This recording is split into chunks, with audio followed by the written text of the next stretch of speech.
ሶስት ሰዎች ነበሩ ይላል። አንደኛው ቆዳው የተላላጠ ሰው የቆዳ በሽታ ያለበት አሁን የምናቀው በሽታ በረስ የምንለው ቆዳን ወደ ነጭ የሚለውጠው የሚላላጥ በሽታ ያለበት። ሌላኛው አቅራ ጸጉሩ ራሱ ጸጉር የማያበቅል አላም ደግሞ ራሱ የሚቆስል ሰው ነበር። ሶስተኛው ደግሞ አዕማ ማየት የተሳነው ነበር። ከዚህ ፈተና በተጨማሪ ድህነት ደግሞ እነሱ ውስጥ ነበር። በሽተኞች ደሃዎችም ነበሩ። እሰቡት፣ በሽታና ድህነት ሲደመር ነገራቶቹን ከባድ ያደርገዋል። አላህ እነዚህም ባሮችን ሊፈትን ፈለገ። አንድን መላኢካ በሰው ልጅ አስመስሎ ላከ። አገኘው ያ ቆዳው የተላላጠበትን ግለሰብ። ኑሮ እንዴት ነው? ኑሮውን ነገረ። ምን ነገር ቢደረግልህ ያስደስታል?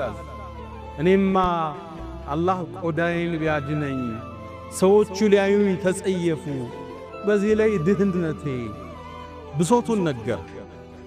ይሄ መላኢካም እጁን ደበስ አደረገ።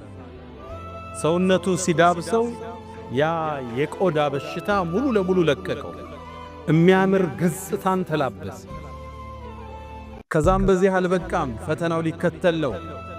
ከገንዘብ በኩል የትኛው ያስደስታል? እኔማ ግመል ነው አለ።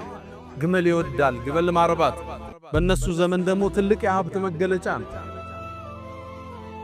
የ10 ወር ግመል ያረገዘች ሰጣ። ቆዳው ተሽሎታል፣ አምሯል፣ ገንዘብ ደግሞ ተሰጥቷል።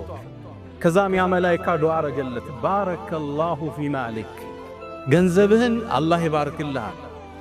እንግዲህ 10 ወሯ ነው፣ ልትወልድ ነው።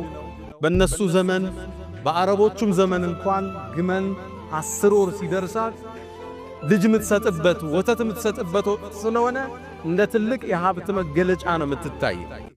ለዛ ነው አላህ ወኢዘል ዒሻሩ ዑጥለት ያለ የቂያም ቀንን ግዝፈት ሲናገር ያቺ የ10ሩን ግመል እንኳን ያቺ የናንተ የሀብት መገለጫ የሆነችውን ዙሮ ሚያያት አይኖርም ያለበት። ወኢዘል ዒሻር ዑጥለት ከግዝፈቱ አንፃር ካስፈሪነቱ አንፃር ያን ውድ ንብረት ማታዩበት ፈተና ይመጣል እያላቸው የ10 ወር ግመል ተሰጠው። ዱዓ አረገለት አደ ወደ ሁለተኛው ግለሰብ አንተስ ችግር ምንድነው? እኔማ ራሴ ጸጉር የለው ቁስል ነኝ፣ ሰው ተጸየፈኝ፣ በዚህ ላይ ድህነት ያለ ፈመሰሐ ይላሉ ነብዩ አለይሂ ሰላቱ ሰላም። ራሱንም